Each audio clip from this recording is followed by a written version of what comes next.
Hello, greetings. Functions is a topic that carries a lot of marks in paper 1.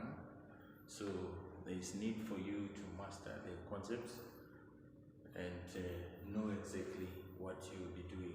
This topic is very simple, but it's tricky and a bit difficult to most of the learners. So I'm just going to bring the voice behind the memo on past exam question papers. Hopefully you understand what is happening. So we are looking at past exam question, that is November 2016, question number 5. And on question number 5, we are given f of x, which is equal to x squared minus 4. That is a quadratic function, and then g of x, that is negative x plus 2, which is a linear function. It is very important to be able to note and notice the type of function that we are dealing with, because every function has its own approach that is different from other functions. Alright, so having the quadratic and a straight line, there is information that we need to know, and let's get to answer the questions and see what we are supposed to do. 5.1, you are asked to write down the coordinates of C. You are asked to write down the coordinates of C. So, to write down, it means it's just to look at your function and then be able to write the coordinates of C. C is the turning point, and we know that in grade 10, the turning point is always along the y-axis. That is, the x-coordinate is 0. And we can see, even if we put 0 here, we'll get f of x, which is y.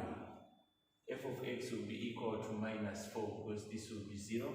So that is, the coordinates of C is 0, negative 4. Right? 5.2, you are asked to write down the coordinates of D. That's simple information, no calculations, just write down. So the moment you set your eyes on g of x, your mathematical eye should be able to tell that negative is indicating the slopeness of the negative slope of the graph, and then 2 is the y-intercept. So coming to D, we already know that y is 2 here. So x on the y-axis is 0, so the coordinates of D is 0, 2. Alright, 5.3, determine the length of CD. Determine the length of CD. Now, CD is a line segment which is parallel to the y-axis. So to find the length of a line parallel to y-axis, you need to use the y-coordinates only. That is y at D minus y at C. So y at D is 2 minus y at C, which is negative 4. So this will give us 6 units. 5.4, calculate the coordinates of B. Now we are calculating. We can see that B is the x-intercept. So basically, the question is asking you to find the x-intercept of the graph. So we find the x-intercept when y is equal to 0. Y is equal to 0 on the x-axis. So we are going to take our f of x which is our y, and say x squared minus 4 is equal to 0. Remember, our y is f of x, so that is 0. We are saying on the x-axis, y is equal to 0. So let's find the x coordinates where y is equal to 0. Now, solving this quadratic, this is difference of two squares by factorization. In grade 10, you are solving by factorization only. So this is x minus 2 into x plus 2 is equal to 0. So we are saying either x minus 2 is equal to 0 or x plus 2 is equal to 0. That is applying the 0 rule. So we now get x is equal to 2 or x is equal to negative 2. So we can notice that at B, x is negative 2 since it's on the negative side, and then at A, that's 2. So to answer the question, the coordinates of B is negative 2, 0. Now moving on to 5.5. Determine the coordinates of E, a point of intersection of F and G. The coordinates of E, a point of intersection of F and G. So our E is here. Now, to find the coordinates of E is a point of intersection, we are saying at this point, f of x will be equal to g of x. So we take f of x, which is x squared minus 4, will be equal to minus x plus 2. Then we have to rearrange because it's a quadratic equation. That is x squared plus x minus 4 minus 2 is equal to 0. So this simplifies to x squared plus x minus 6 is equal to 0. And then factorization. In the first bracket, we can have, basically we need two numbers that multiply to give negative 6. If we add them, we get positive x, so positive 1.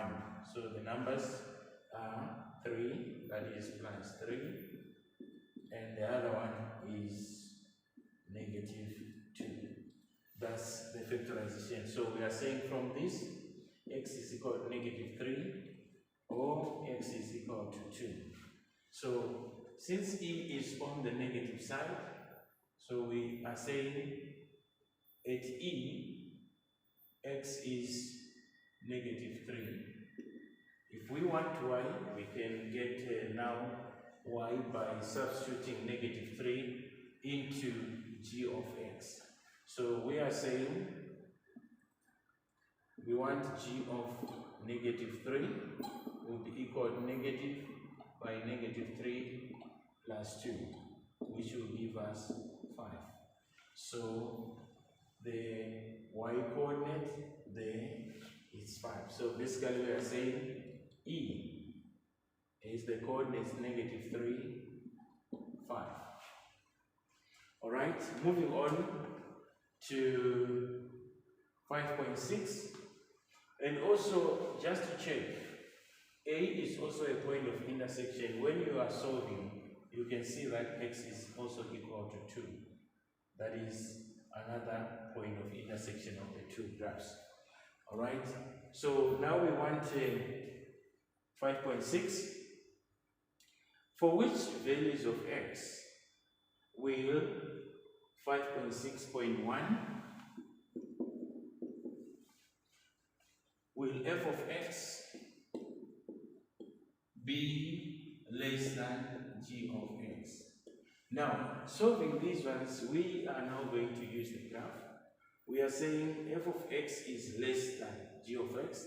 So basically we want to see f of x being below g of x. So we can check our graph from the left. As we move to the right, we can see that g of x is below. That's not what we want. We want g of x to be above f of x. So until the intersection, at the intersection, we can see that f of x is now below, g of x is on top. And this happens until this point. That's when f of x goes on top and g of x is now below. So that means we want to define this interval from -3 to 2. So since the inequality is strictly saying f of x must be less, that means we are not going to include -3, we are not going to include 2. So we are saying x is strictly greater than -3 but less than 2. Or we can use interval notation. X is an element from -3 to 2, and we use curly brackets because we are saying we are not going to include the -3 and the +2 there. All right, then 5.6.2,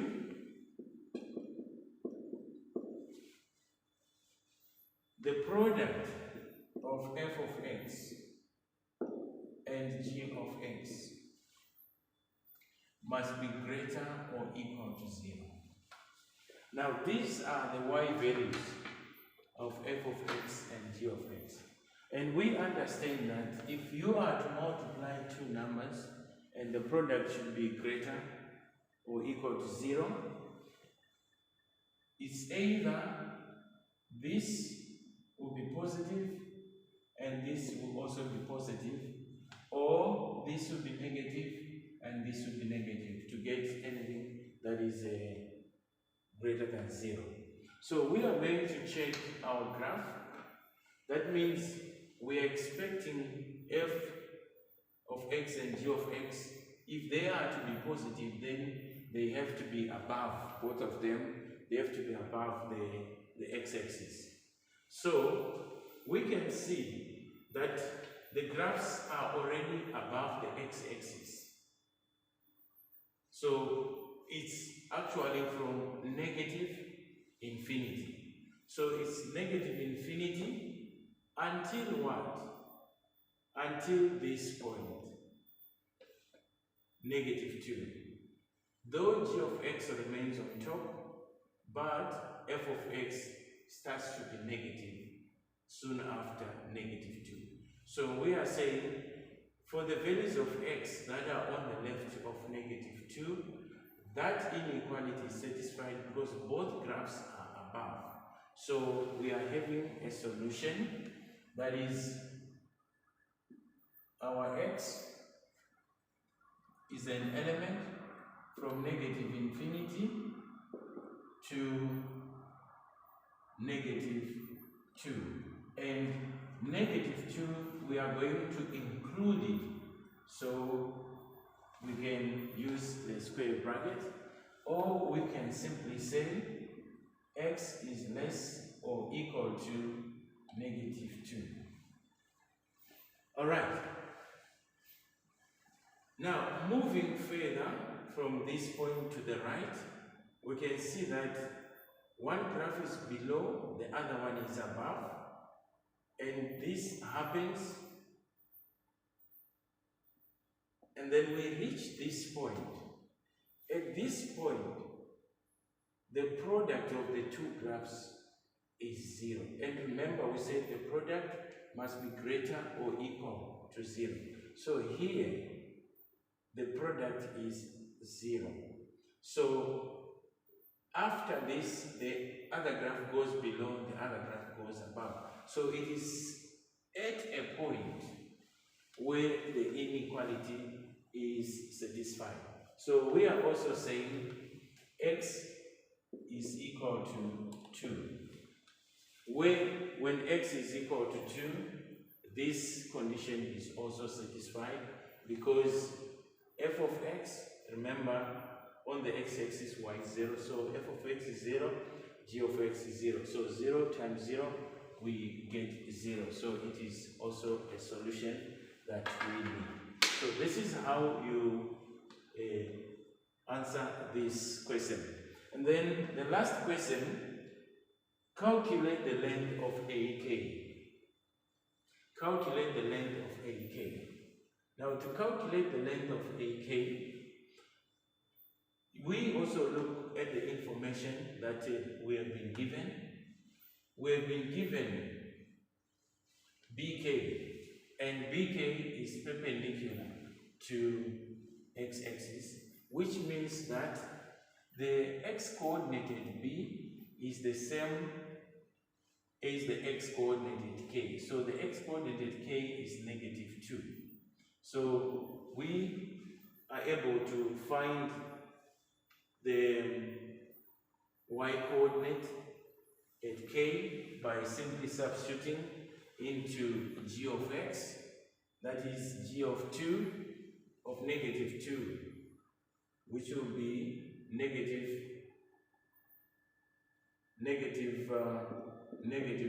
plus 2, that will give us 4. So the y-coordinate there is 4. And now, do we see that KBA is a right angle triangle, of which we just need the length of BK and the length of BA, and then we use Pythagoras theorem there. So we need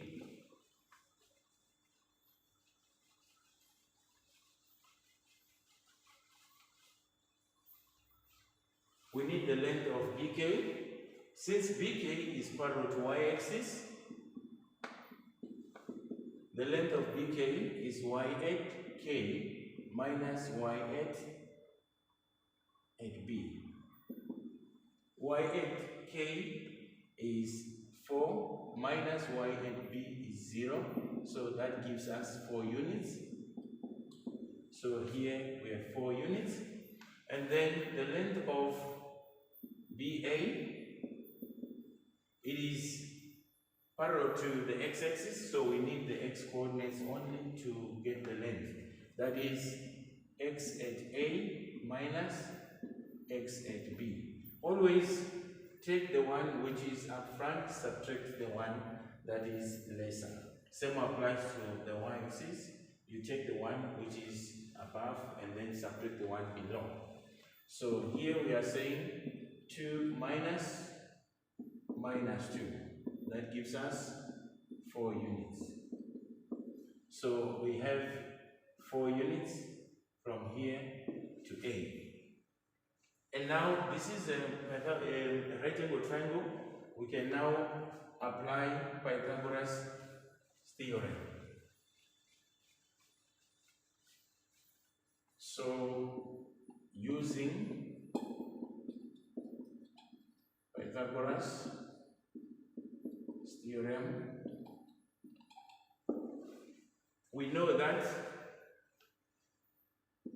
AK squared is equal to BK squared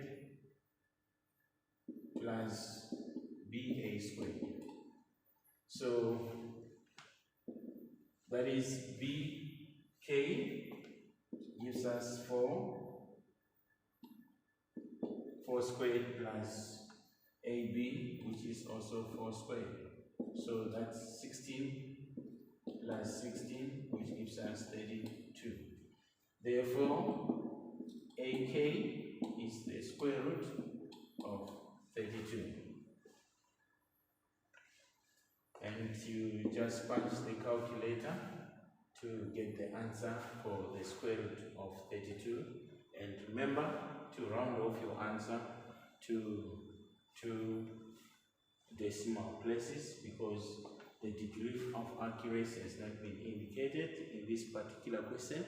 So we adhere to the instructions that we are given for this paper. Alright, that is how we answer this question.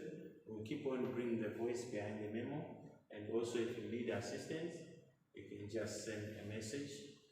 Ciao, ciao.